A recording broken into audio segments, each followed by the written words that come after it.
a good morning to you. Welcome to Asake Online. My name is Zenzele and Ndebele, and this is the Breakfast Club. And today in our show, we are lucky to have one of the, I don't know whether to call him one of the freedom fighters, one of the war veterans, one of the combatants. We'll be talking about all these issues and all these terms. And lapha sikhuluma ngobabu Andrew Nyathi. He fought for the liberation of this country. He played a very big role after independence, and he's still playing a very big role. He's one of the people who, wrote books in the 90s. But also, he's a founder member of the Simukai Co-operative, which when I was reading around, was one of the most successful cooperatives in 1980. But in Esikatsempi, his name was abanye babesithi nguTommy, kulabanye babembiza ngoShoti, abanye babembiza ngoKhomisar, depending at what point you had interacted with him. So he is really an interesting character because ube nguKhomisar, and I still feel like so in this program, we'll learn a lot from him, but also we want to understand a lot of things when we look at the history of Zimbabwe. Yes, we fought, we won, we celebrated, but we are still in the struggle for economic empowerment, the struggle for many other things, and I want to understand from him, now that he has the hindsight, where does he think things went wrong and what can be done? So, welcome to the program. Thank you. There's this around 78, 79, there's this element, what they call it, Fumorevan, the People's Army. Yeah, Fumorevan, yeah. Yeah, did you at some point? Yes, we encountered them. Yeah. But those Fumorevan, they were always running. They were always running away because they knew they couldn't face us. They were always running away. So we dealt with them because we dealt with them not because they were Fumorevan, as I said. We dealt with them because the commander says, there is the target, deal with them. So we had no business of analyzing what the Fumorevan must do. It was my duty to explain later. If there is a political statement which needs to happen, or we need to send a report to the head office to say what has happened, then it was my job. I would then make the analysis, but not everybody. People wouldn't just analyze and so, no, we're busy. We're liberating people. Fighting for freedom was a serious business. So we didn't have the luxury of analyzing and so on and thinking this is the right thing, this is the wrong thing, Fumorevan, what, no. Our business was to defeat anything in front of us, which the commander calls a target. So you fight until 1979, and probably this is where we would then say, your end of the freedom fighter, Andrew, the freedom fighter, ends there. 1979, the ceasefire. You hear the news of ceasefire. What goes in your mind? So, well, we tried to explain to the leadership, the political leadership, that the ceasefire, no problem. We don't have a problem with the idea of the ceasefire. We only later had a problem when, for example, in Makonde, the Rhodesians started to want to patrol. Then as soldiers, you can't be looked after by other soldiers. So we gave them what they were supposed to get. So the politicians said, we broke the ceasefire thing. We don't know about that, but what we couldn't allow is soldiers to patrol us, patrol around us. No, that one we couldn't allow. So then they said to the politicians, no, we broke the ceasefire, and so on. And they came to us, and I was there to defend the soldiers. I explained, it's me who explained to Lord Soames, Joshua, Nkomo, and the commanders that we were never trained to allow enemy soldiers to patrol us. Even if you were two, the other one were trained that when you are two, the other one sit, you look that side, and the other one sit there, you look the other side to protect your comrade. So that any other soldier behind him, you tell him, hey, there's another soldier. So these soldiers came to us. So that's why we had to react like soldiers. So the politicians said, no, you broke the ceasefire, and so on. They came and they spoke to me, not anybody else. I said, when they want to patrol, why don't they patrol in Salisbury? Why do they come and patrol here? We cannot have it. So, but that was, I'm very proud that we are the only unit which made sure that we break the ceasefire politically because some people were trying to be silly around us. So largely ZPRA was obedient. You disciplined, as you call it, and probably it was to your disadvantage. No. Discipline can never be a disadvantage. It's a misunderstanding. Discipline means you listen to your commander. Discipline of a soldier. You listen to your commander, you do what you are told, you keep all the combat things right according to what you were trained to do. That's what the discipline is about. But if there is some recklessness in the decision making by the commanders, that is not ill discipline. So, but it's also discipline if you understand that we are pursuing a revolution. A revolution cannot be assault plans. Sometimes you have some hurdles which you have to cross. And those hurdles may not always want you to go around. Sometimes you have to face it. And we are going to deal with it. So the decision making was a problem. Because my thinking, my reasoning is this.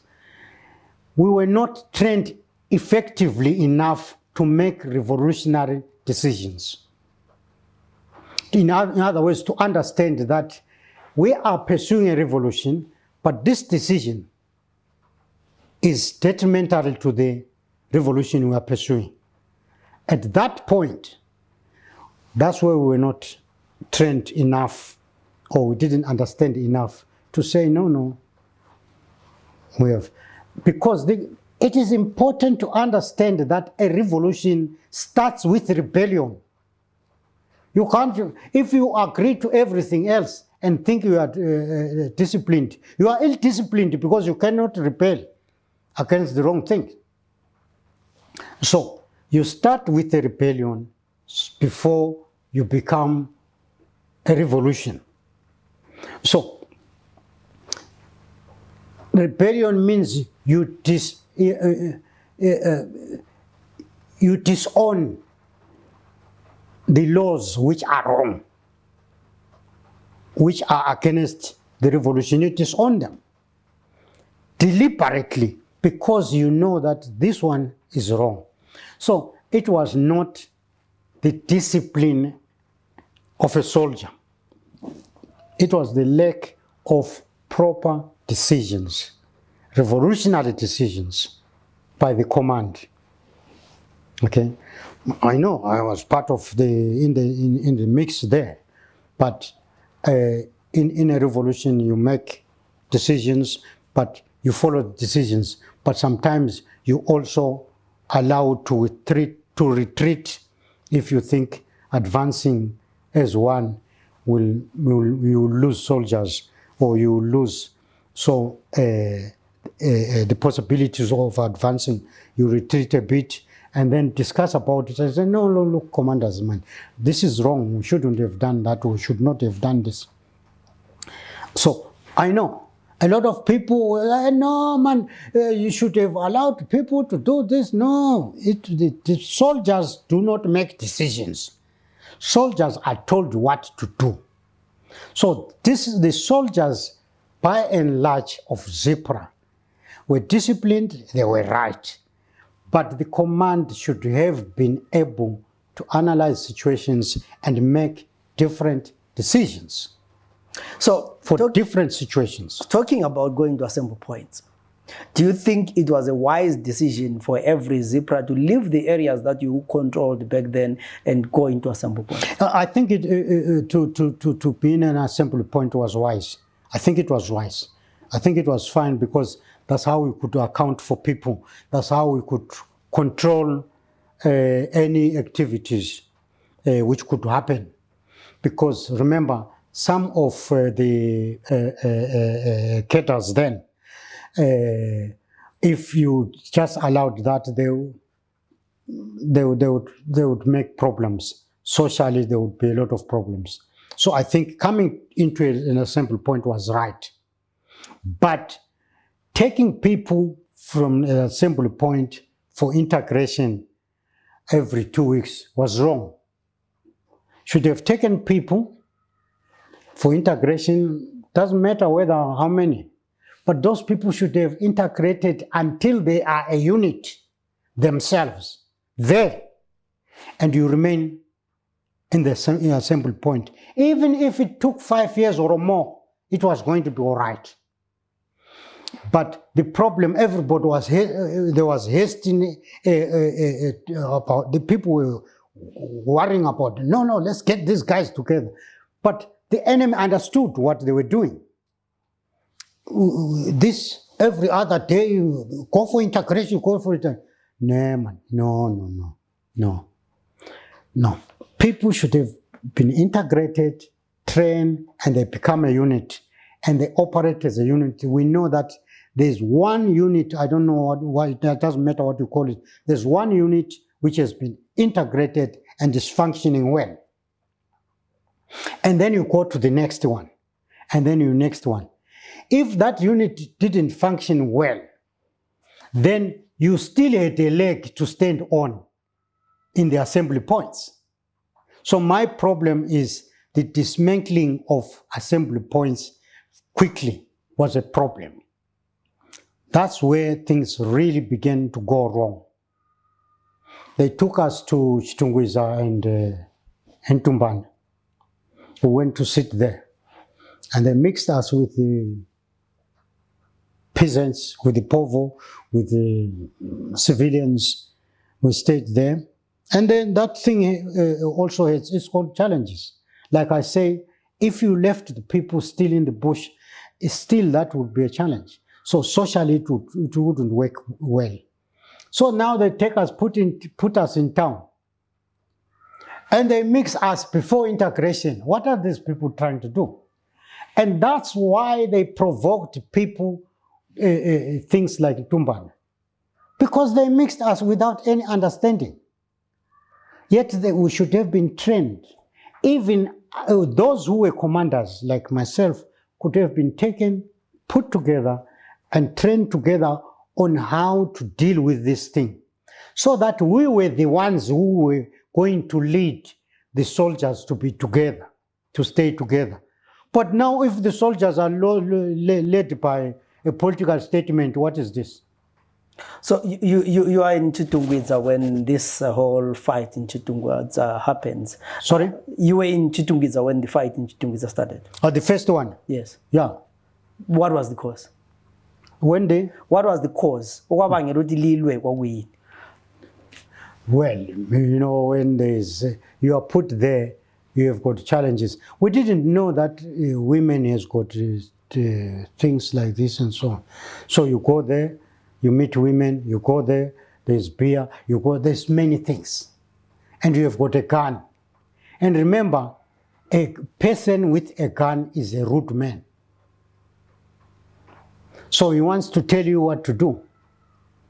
And then the other one also wants to do the same. And that's where you start the fight.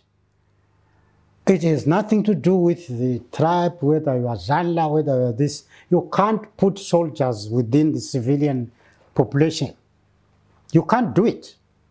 If you do it like that, you must know you are causing problems.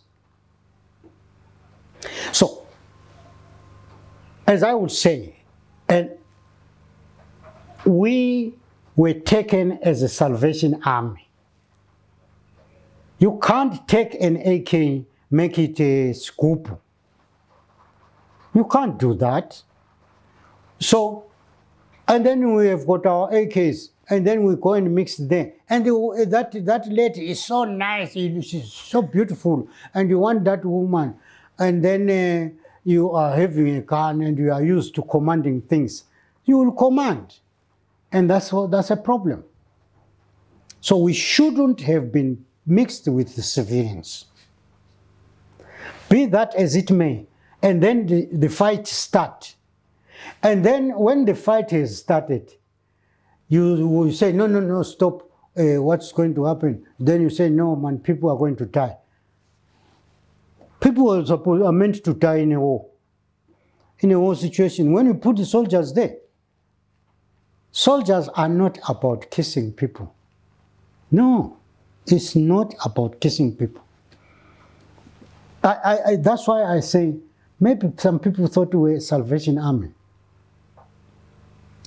Soldiers are trained to put things their way by force.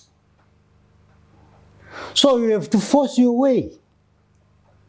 So wherever in the social setup, you now start to force your way. I remember I was in, in the hotel, in Chinoi Hotel, jiving there, dancing in the hotel with my gun, my AK. Now, you can't say, no, man, stop this thing when you are just a civilian. You can't. But we're allowed to go there and dance with our AKs. That was wrong. I was dancing there. But that was wrong. Because I had all the power. So when I want a certain song to be played, it must be played. Otherwise, there's a problem.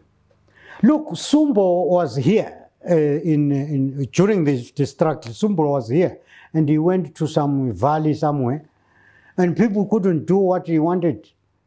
When they started shooting at his valley there, yeah, here in Blow, he started Sumbo. He started shooting because he was at the valley. People were drinking. So maybe he had taken a bit also. So that is why I'm emphasizing that you can't have soldiers in a civilian setup, fully armed. You can't have that and then expect.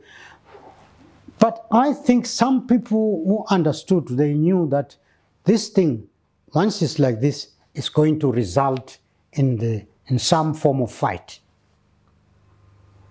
That's what was going to happen. And a soldier must force his way. A soldier can't go back and say, no, I couldn't deal with the target. How can you do that? It's martial law. A soldier come back to tell me that he couldn't deal with the target. No. So, in a situation where it's a civilian setup, then his mind makes the civilians targets. That's a problem. So there is integration. You don't go into the integration. Yeah, I didn't go. You demobilized. Yes, because I maintained that it's too quick before we've realized what we fought for. It had nothing to do with Robert having won the elections. It had to do with the whole system. These guys are sleeping nicely. We are going to their thing, their camps, their garrisons and so on. We're going there, and they know all the corners there. So take some people there, they go and learn everything. So I didn't go for that reason. So this is the end of Andrew, the freedom fighter. You start another war, let me put it that way. The formation of Simukai. What was the whole idea of you forming cooperatives? We discussed a lot about the seat idea, which is soldiers in the economic development. Because our idea was that, remember, ZAPU saw themselves as a government in exile. So we knew that we need to run the economy. And the economy is the best. Forget about the superstructure. If you do not have the economy, you don't have anything.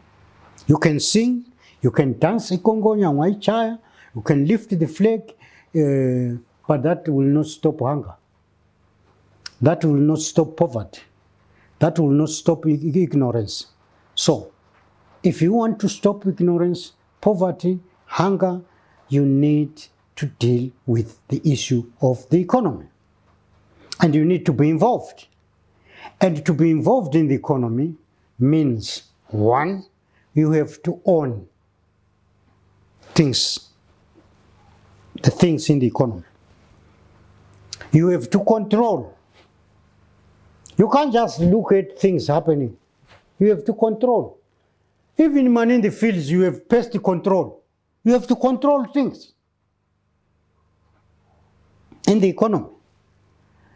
You have to manage. You have to manage things. So, if you do not have those three things in the economy, you have nothing.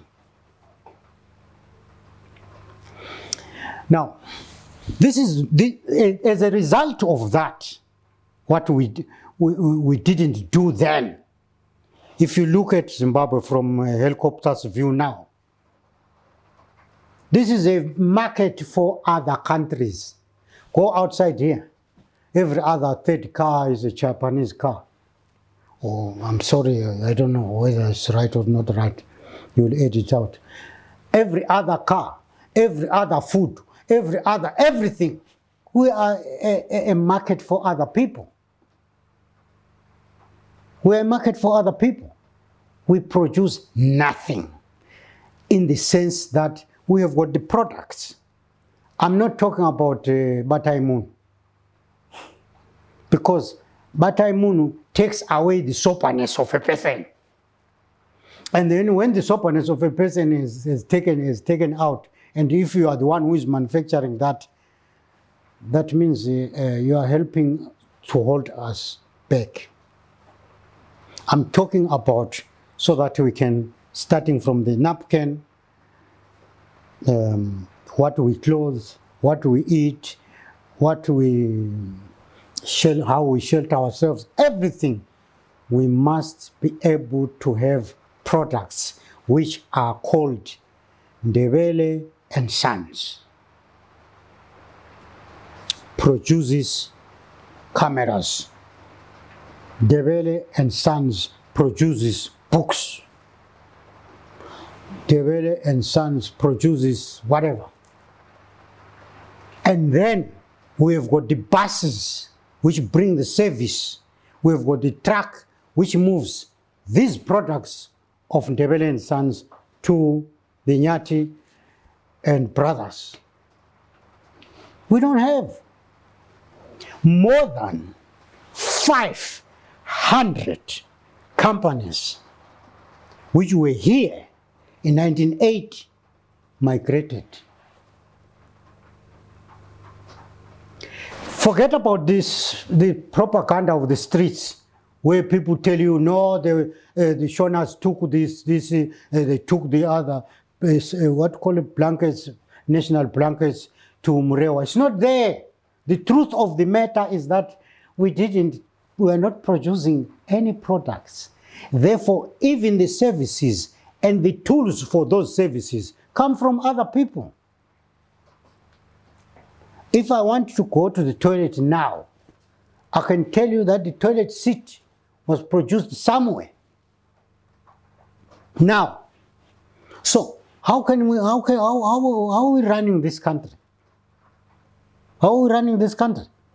If we cannot produce our own products, our own services, I'm not saying everything, but some of the things, so that we can exchange and become counted and become Simukai as a nation.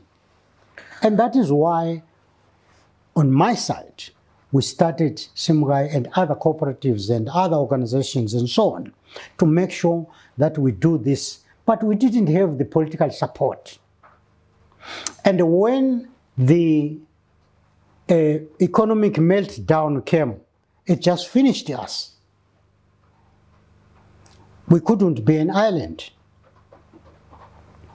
When you're producing pigs, we're selling 60 pigs a month, and then there's no Qualcomm. What do you do? We understand. There's no more Qualcomm. When you sell cattle, produce cattle, and there's no cold storage anymore, what do you do? So I can count and go on and on and on. So the economy collapsed. And the reason for the collapse of the economy is that people were ignorant. They didn't take the correct decisions. They didn't understand that the economy has got to be owned by them. Not this haphazard thing. Suddenly people say, oh no, we don't have land. They'd forgotten for the last, I don't know how many years. And then they say, now we need the land, and then everything. Now there's no tools, there's no this. Yet, if you really are serious, the first thing to do is to produce the machines that produce machines. How do you do it? You go to some people, some other countries, and say, come guys, show us, do this thing for us here. And they come and they produce the machines. Whether it's a sewing machine, whether it's a machine which makes watches or whatever. They come, make it here, they make it, and say, right, this is what we do. And you remember I said you control. The control remains with you. They show you this and this and this and this. And there's no business which dies because you didn't control. Because you didn't control the people who have got the knowledge. We need the skill. So, and the skill meant that also we need to have the correct education. The education which makes us able to produce electricity, able to produce technology, able to produce so many things which we can be able to produce. How can we go around with this idea that Zimbabweans are educated? Yes. What are they producing? Running away. They produce passports. Like me. I've got my passport is here. I don't know where it is. It's here somewhere. I'm having my passport. I'm not saying passports is wrong. But how can you have this? We have to people. There's this idea now that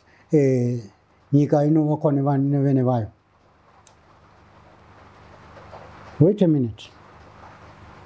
If you want to do it properly. If you want to do it properly, know what you don't have, know what you have, know your strengths, and say, right, you bring that, I bring this, and this is what we must do.